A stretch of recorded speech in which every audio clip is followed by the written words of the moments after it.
Mesdames et messieurs, bienvenue sur le ring de Réparateur des Brèches, là où la vérité a franchi. En place pour le combat spirituel.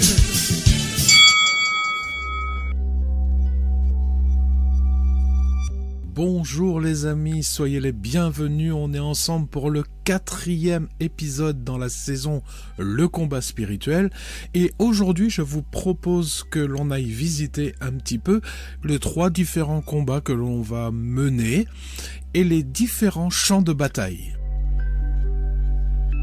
Et on va tout de suite commencer avec les 3 formes de combat dans lesquelles nous pouvons être entraînés.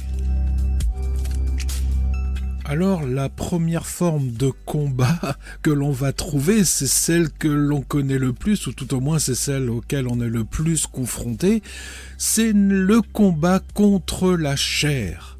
Et c'est un combat qui a lieu entre l'âme et la chair. Alors puisque nous parlons de la chair, on va se mettre en appétit avec un premier verset d'Ecclésiaste 5, verset 6. Qui dit « Ne permets pas à ta bouche de faire pécher ta chair ». On va pas refaire encore une étude sur l'esprit, l'âme et le corps. Là, je vous renvoie à la saison 1 sur le monde spirituel pour que vous compreniez bien les différences entre chaque partie de notre être. Mais on sait, sans que je m'étale dessus, que le corps est voué à la poussière, il est voué à la perdition. Il n'y aura pas de salut pour notre corps. Il va passer d'un corps corruptible et on va devoir revêtir un corps incorruptible. Mais ce corps-là que nous avons, les amis, celui-là, il est voué à la destruction. Et ce corps, c'est notre chair. Et cette chair, eh bien, elle est attirée par tous les plaisirs du monde, par tout ce qui attire l'œil, tout ce qui attire le ventre, tout ce qui attire nos pensées également. Mais là, les pensées, on entre dans le registre de l'âme. Donc, les amis, dans ce combat qu'il y a entre l'âme et la chair, encore faut-il que notre âme soit-elle restaurée, comme c'est écrit dans Romains 12, 2. Et donc, pour faire le lien avec le verset d'Ecclésiaste, je vais encore prendre un autre verset qui se trouve dans Luc chapitre 6 et verset 45, vous le connaissez très bien, et il dit « Car c'est de l'abondance du cœur que la bouche parle ». Et avec ce verset, je fais le lien dans toutes les choses que l'on vient de parler, c'est-à-dire que la bouche qui ne doit pas parler, comme c'est écrit dans Ecclésiaste, ne permet pas à ta bouche de faire pécher ta chair. Pourquoi ? Parce que la bouche, elle parle de l'abondance du cœur, et le cœur, c'est l'âme. Donc, si ton âme n'est pas restaurée, ta bouche va parler d'une façon qui va entraîner ta chair dans le péché. Et là, ça me ramène à un autre verset pour qu'on soit positionné. Et c'est Paul qui parle à Timothée dans 1 Timothée 6, verset 11. Il dit « Pour toi, homme de Dieu, fuis ces choses et recherche la justice, la piété, la foi, la charité, la patience et la douceur. » Donc, il lui dit « Combat, mets-toi en position, positionne-toi, entre dans le combat afin de fuir ces choses. » Mais je vous rappelle encore une fois que tout ça, c'est possible que si l'âme a été renouvelée et qu'il y a maintenant dans votre âme les valeurs de Dieu. Et il y a encore un autre verset qui exprime très bien tout cela, c'est dans Hébreux chapitre 5 au verset 14, et il est écrit « Mais la nourriture solide est pour les hommes faits, pour ceux dont le jugement est exercé par l'usage, à discerner ce qui est bien et ce qui est mal. » Donc là, on voit bien que l'âme a été renouvelée, l'intelligence a été renouvelée et que avec l'usage, avec l'expérience, eh bien, on arrive à discerner ce qui est bien de ce qui est mal. Et c'est comme ça qu'on mène un bon combat contre la chair. Et pour terminer sur le combat entre l'âme et la chair, on va voir un dernier verset de Romains 7, les versets 22 et 23. car je prends plaisir à la loi de Dieu selon l'homme intérieur. Mais je vois dans mes membres une autre loi qui lutte contre la loi de mon entendement et qui me rend captif de la loi du péché qui est dans mes membres. Ce que j'aime dans ce verset, c'est que là on voit les trois facettes de notre être, l'esprit, l'âme et le corps. Donc on voit les trois combats. Déjà, ce verset commence par « Car je prends plaisir à la loi de Dieu selon l'homme intérieur ». L'homme intérieur, c'est l'homme spirituel. Et la loi de Dieu, elle est spirituelle. Donc là, Paul parle de l'esprit.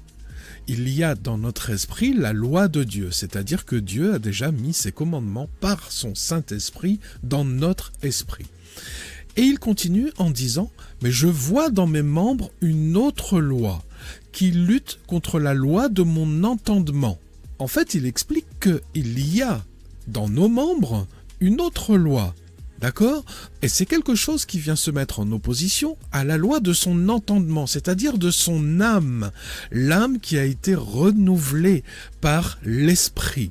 Et il finit par dire « Et qui me rend captif de la loi du péché qui est dans mes membres ». Oui les amis, dans nos membres, dans notre chair, il y a cette loi du péché qui peut nous rendre captifs et qui nous conduit dans des combats contre la loi de notre entendement, c'est-à-dire contre notre âme qui est renouvelée par le Saint-Esprit qui est dans notre esprit. Nous allons maintenant parler de conflit intérieur. C'est le combat entre l'âme et l'esprit. Et on va commencer avec un passage de la première épître de Timothée, au chapitre 1er, les versets 18 et 19. Le commandement que je t'adresse, Timothée, mon enfant, selon les prophéties faites précédemment à ton sujet, c'est que d'après elles, tu combattes le bon combat, en gardant la foi et une bonne conscience. Cette conscience, quelques-uns l'ont perdue et ils ont fait naufrage par rapport à la foi. Alors nous avons déjà vu ce verset lorsque l'on a étudié dans le podcast précédent le positionnement, donc je ne vais pas revenir sur ce que l'on a dit. Et là on voit bien que le problème est dans la conscience. Et comme dit Paul, le bon combat, c'est de garder la foi et une bonne conscience. Parce que si tu perds cette conscience, tu vas faire naufrage dans la foi. Et donc cette conscience, elle se trouve où ? Elle ne se trouve pas dans ma chair, elle ne se trouve pas dans mon esprit, mais dans mon âme. Et donc cette conscience, elle a été chargée par tout ce qui m'a été inculqué avec toutes mes expériences, avec tout mon vécu depuis mon enfance. Et la marche avec l'esprit et par l'esprit nous conduit à mettre en parallèle les valeurs de Dieu avec nos valeurs inculquées et de voir si ces valeurs sont bonnes. Si nos valeurs ne sont pas sur le plan des valeurs de Dieu, il est évident que là le Saint-Esprit va nous amener à travailler sur ces valeurs, à les reconditionner de façon à ce que les valeurs de Dieu prennent la place. Et c'est dans cette étape-là que l'on rencontre le combat entre l'âme et l'esprit. Parce qu'il y a certaines valeurs dont nous sommes tellement sûrs, parce qu'on les a depuis notre plus tendre enfance, ce sont des valeurs familiales et peut-être depuis des générations, que lorsque tout d'un coup le Saint-Esprit met le doigt dessus et il nous dit « Oui, mais là c'est pas bon ça. Ça n'est pas dans les valeurs de Dieu. Ce fonctionnement ou cette croyance n'est pas bonne. » Là le combat commence entre le Saint-Esprit et ta raison. Ta conscience qui est animée par la raison. Et c'est là que ça devient difficile, parce que ça remet en cause tes croyances et ta raison. Donc, lorsqu'on parle de renouvellement de notre âme, vous avez bien compris que pour une grande partie, on va parler du renouvellement de notre conscience. Je vais vous partager encore un dernier verset pour ce combat intérieur, ce conflit intérieur entre l'âme et l'esprit. Et c'est Romains chapitre 8, versets 1 à 5. Il n'y a donc maintenant aucune condamnation pour ceux qui sont en Jésus-Christ. En effet, la loi de l'esprit de vie en Jésus-Christ m'a affranchi de la loi du péché et de la mort. Car chose impossible à la loi, parce que la chair la rendait sans force, Dieu a condamné le péché dans la chair en envoyant à cause du péché son propre Fils dans une chair semblable à celle du péché, et cela afin que la justice de la loi fût accomplie en nous, qui marchons non selon la chair, mais selon l'esprit. Ceux, en effet, qui vivent selon la chair s'affectionnent aux choses de la chair, tandis que ceux qui vivent selon l'esprit s'affectionnent aux choses de l'esprit. Nous comprenons donc qu'au travers de Romains 7, Paul nous explique toutes les difficultés qu'il a avec sa chair. Et il explique le pourquoi en disant qu'il y a dans ses membres une loi qui est contraire à la loi de son entendement. Et avec Romains 8, on comprend quelque chose qui est crucial. C'est que même si on doit mener effectivement ce combat contre la chair, ça n'est pas là le combat le plus important. Parce que la chair, elle a déjà été jugée. La chair, la victoire a été gagnée sur la loi du péché, la loi de la mort. Donc on n'a plus à se tracasser pour ça, même s'il nous faut marcher dans la sanctification par rapport à notre chair, on a à se tracasser par contre avec notre âme. C'est là le problème, c'est notre conscience, et c'est là que doit se situer le gros du combat, les amis. Ne nous méprenons pas. Alors je peux très bien comprendre que l'on soit déstabilisé par rapport à ces combats entre la chair et l'esprit, entre l'âme et l'esprit, mais parce qu'on a tellement été enseigné qu'il nous faut combattre notre chair que l'on ne sait plus vers quel combat on doit se tourner. Alors il est vrai que certains des combats que l'on a avec nos pensées, donc avec notre âme, et qui se battent avec les valeurs de Dieu, c'est-à-dire notre esprit, prennent naissance dans notre chair. Je vais vous donner un exemple. En fait, je veux prendre deux portes d'entrée d'une réflexion. La première, c'est, imaginez, vous êtes en train de regarder la télé, vous n'avez pas faim, vous ne pensez pas à manger spécialement, et puis tout d'un coup, il passe une publicité sur des burgers, par exemple. Et là, vous voyez un très bon burger, tout moelleux, tout juteux et tout ça. Et là, eh bien, ça vous donne faim. Ça vous donne faim. Alors que vous n'aviez pas faim avant, il y a quelque chose qui est en train de se mettre en place. Ça, c'est la première porte d'entrée. Une deuxième porte d'entrée qui va être plus naturelle, c'est vous avez faim. Voilà, votre corps réclame. Ce n'est pas votre pensée, c'est votre corps qui réclame parce que naturellement, il a besoin d'être nourri. Bref, nous voilà au même point, on a faim. Une voie qui va être naturelle et une voie qui n'est pas trop naturelle puisqu'elle est passée via l'âme. En fait, vous avez été un petit peu influencé, voilà, parce que vous avez vu. Mais ça a quand même été capté par les yeux qui font partie du corps, ok ? Mais là, c'est l'âme qui va commencer à créer un besoin. Et ce besoin, il se ressent dans le corps. Vous avez faim. Ok, on en est là. Donc, le corps dit « j'ai faim ». L'âme dit « qu'est-ce que je vais manger ?» Et là commence le raisonnement. Est-ce que je mange des frites? J'aurais bien mangé un steak. Ou alors j'ai du saucisson dans le réfrigérateur avec un petit bout de pain. Ok, vous avez compris le fonctionnement. On est dans une réflexion. Ça, c'est l'âme qui est en train de voir ce qui nous plairait sur l'instant présent. D'accord ? Et puis tout d'un coup, il y a une petite voix derrière qui se manifeste, très subtile, très douce, qui dit « Et pourquoi tu prendrais pas une salade ?»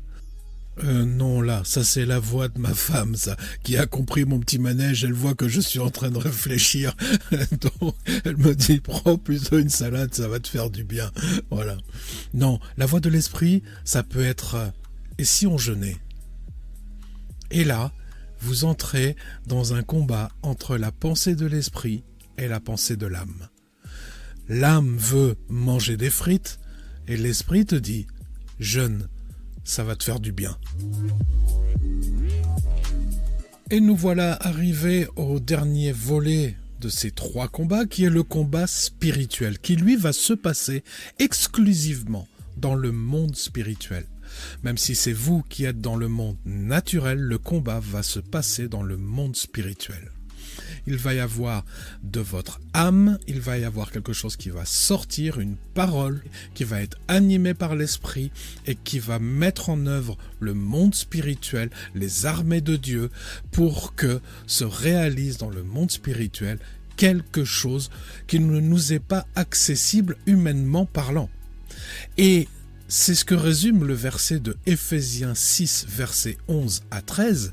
Il nous dit « Revêtez-vous de toutes les armes de Dieu afin de pouvoir tenir ferme contre les ruses du diable. Car nous n'avons pas à lutter contre la chair et le sang, mais contre les dominations, contre les autorités, contre les princes de ce monde de ténèbres, contre les esprits méchants dans les lieux célestes. C'est pourquoi prenez toutes les armes de Dieu afin de pouvoir résister dans le mauvais jour et tenir ferme après avoir tout surmonté. » Donc, cette forme de combat qui, comme le dit ce verset, n'est pas orientée vers la chair et le sang, mais vers le monde spirituel, nous permet depuis le monde spirituel de gagner des victoires sur notre propre chair, mais également sur notre âme. Et c'est tout le programme de ces podcasts, comment mener ces combats, comment respecter les règles spirituelles qu'on a besoin de connaître et d'apprendre afin de mener un bon combat dans le monde spirituel, afin que nos victoires soient avérées dans le monde naturel.